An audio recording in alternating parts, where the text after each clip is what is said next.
When we think about a contract share, this is a little bit of a weird situation compared to the traditional contracts we discussed with fixed price, cost plus, time and materials, and purchase order.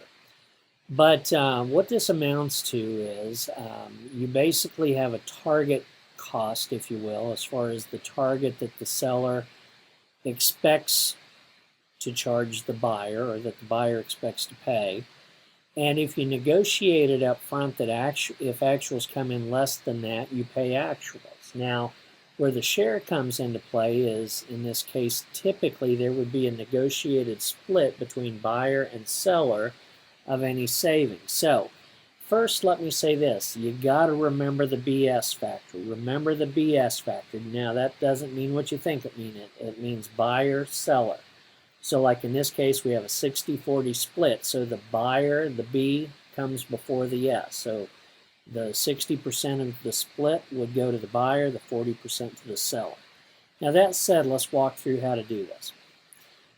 You are the project manager for a point-of-sale system upgrade project. It is estimated that the project will cost $100,000 to complete. If actual costs come in below that amount, the buyer and seller agree to split any savings 60%, 40%. That means 60% to the buyer, 40% to the seller.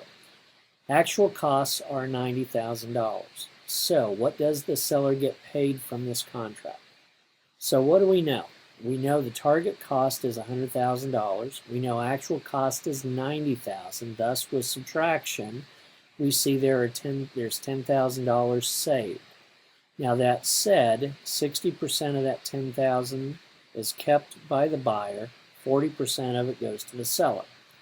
So, if we think about this, we're actually getting $90,000 from doing the work, and then 40% of that $10,000 savings would also go to the seller, so that would be $90,000 plus $4,000 for a total contract worth or value of $94,000. So that's how you would answer that.